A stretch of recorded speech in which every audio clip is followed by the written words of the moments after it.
家好，歡迎嚟到法星社，我係 Jackie，我係 Cady 啊。上集我哋講咗6個生肖，今集就講翻餘下嘅6個生肖。好啊，就輪到講啊屬馬嘅朋友啦。本命年犯太歲同埋加上刑太歲嘅兩個犯太歲夾擊運程啊，會起伏比較大㗎。一係好好，一係唔好嘅。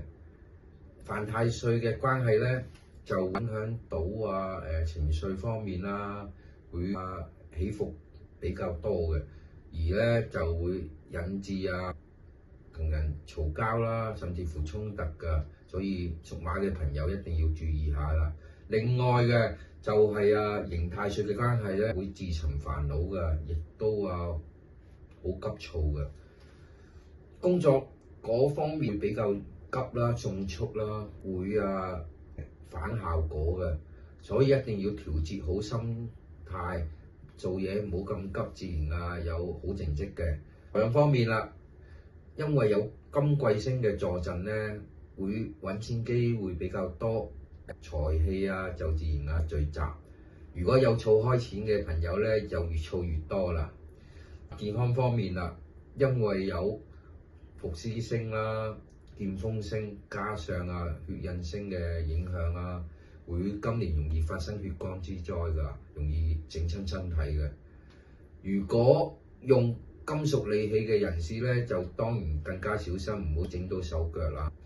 另外要注意心血管嘅毛病啦，要多啲 check 下心臟啦、血壓有冇高啦，甚至乎眼睛有冇老花各方面問題咯。事業方面啦，因為屬馬嘅朋友今年有將星去幫助，自然工作表現良好，會受到上司同老闆嘅去賞識加薪嘅。屬馬嘅朋友因為刑太歲啦，所以脾氣情緒會比較影響啦。如果有另一半嘅就唔好多挑剔，盡量多溝通，唔好發脾氣令到感情和洽。至於單身者嘅就識到異性機會會比較多嘅，所以屬馬嘅朋友今年要注意下，就係6月份啦、12月份啦，同埋27年嘅1月份。係到屬羊嘅朋友啦，你今年就係合太歲，運氣大大提升，再加上有粒太陽星照住，運氣就更加旺盛。喺今年容易有男性嘅貴人嚟幫助。財運方面就正財穩定，偏財多機會。投資方面可以同貴人合作投資而獲利。健康方面今年火旺，要注意下燥熱肝火盛。都容易攰㗎，女性就要注意下婦科嘅問題。事業方面有太陽星照住，工作順利，多男性嘅貴人扶持。做生意就可以同人合作。感情方面人緣就極好，單身者容易脫單，有伴侶嘅就感情和睦。整體嚟講，屬羊嘅朋友喺今年運氣好好㗎，但係都要留意下7月同埋10月。好啦，輪到屬猴嘅朋友啦，今年變動嘅，驛馬星嘅會容易轉換新環境啦、搬屋啦，甚至乎轉工轉換新嘅工作嘅，比較忙碌嘅，掛住做之餘咧，亦都要抽啲時間去下旅行，充下電，可以應咗粒驛馬星啊嘛。財運方面啦，今年屬猴嘅朋友財運因為工作多啦，自然財運會增加啦。如果有投資嘅就盡量小心投資，唔好貪心。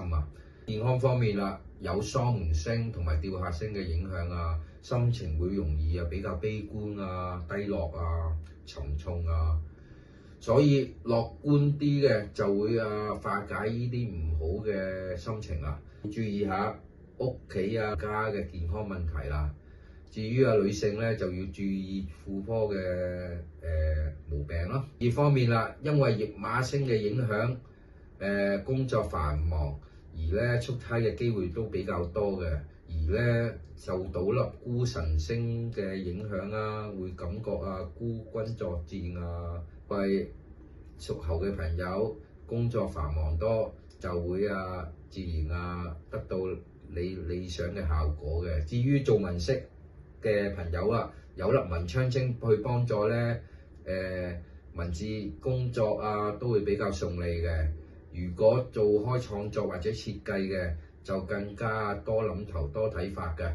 感情方面啦，因為屬猴嘅朋友受到粒孤神星嘅影響咧，尤其是係男性咧，會感覺比較孤單。如果有另一半嘅，趁呢個機會就出去同伴侶去下旅行，珍重感情。至於單身嘅，就多啲出去結識異性，因為驛馬星嘅幫助下咧，出去咧應該會有理想嘅效果嘅。屬猴嘅朋友啦，今年咧要注意1月份、8月份同埋12月份。係到咗屬雞嘅朋友啦，喺今年運程都好好㗎，吉星比較多，有利於運氣，有福星、福德星同埋天月貴人星助陣，喺今年嘅運氣特別好，亦都貴人特別多，就算遇到問題，都有呢幾粒星去幫助同埋化解嘅。財運方面就要小心啲金錢糾紛、意外嘅破財，但整體嚟講財運都唔錯。健康方面因為今年火重嘅關係，要注意下呼吸嘅毛病同埋筋骨嘅問題。事業方面，今年工作運非常好，有天月貴人、太陰星同埋紅鸞星幫助下，工作層面大，人脈廣闊，有貴人扶持。感情方面，有一粒紅鸞星嘅幫助下，桃花旺盛，單身嘅人士容易識到新嘅對象。如果你係男性，有一粒太陰星幫助下，多女性照顧你。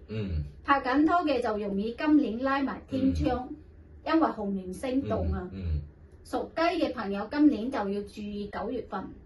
好，到龍到屬狗嘅朋友啦，今年丙午年咧就係合太歲嘅。就自然好多貴人幫助嘅機會啦，但係亦都要注意，因為有粒鬼星同埋有粒官符星嘅影響咧，注意人事問題會發生口舌是非，甚至乎犯上官非嘅。財運方面啦，因為有貴人嘅幫助啦，會容易升職加薪啦，但係亦都要注意五鬼星同官符星嘅影響會有破財㗎。健康方面啦，因為華蓋星嘅影響下咧，心理上嘅煩惱壓抑就比較會增加，甚至乎壓力好大，會影響到瞓覺嘅睡眠嘅質素啦，甚至乎失眠㗎。如果有宗教信仰嘅人士咧，就可以拜下神、祈下禱、念下經，可以舒緩下自己心理嘅狀況同埋壓力嘅。另外，亦都有粒地解星去幫助，可以化解到唔同嘅問題嘅。事業方面啦，貴人星幫助下咧，事業當然順利啦，但係亦都要小心，就係官符同五鬼星影響，就有時影響到工作表現，就係要用地解星去幫助你哋化解工作嘅困難啦。情方面啦，受到五鬼星嘅影響咧，如果有伴侶嘅就疑心重重啦，質疑對方啦，疑心大啦，焦慮多啦，所以咧有時要相信對方，信任對方，咁就珍重感情。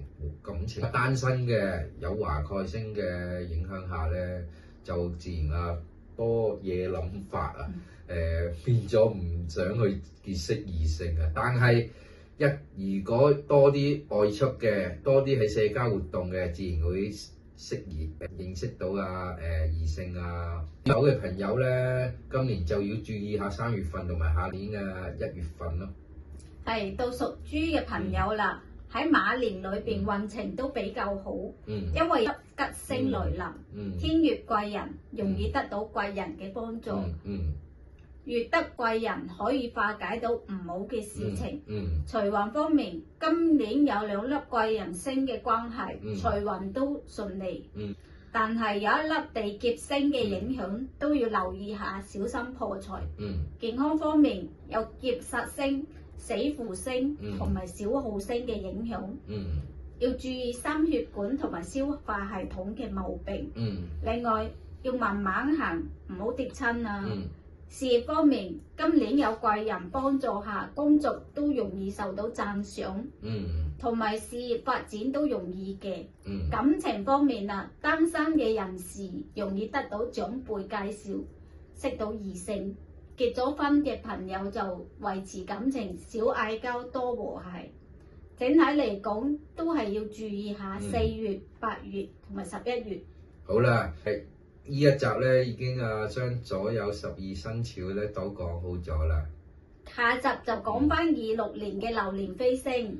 好啊，如果你哋有咩意見或者要交流嘅，可以喺留言板或者私聊俾我哋盡快回答你哋嘅問題。最重要嘅係記得訂閱或者俾個 like 支持下我哋，多謝大家，拜拜。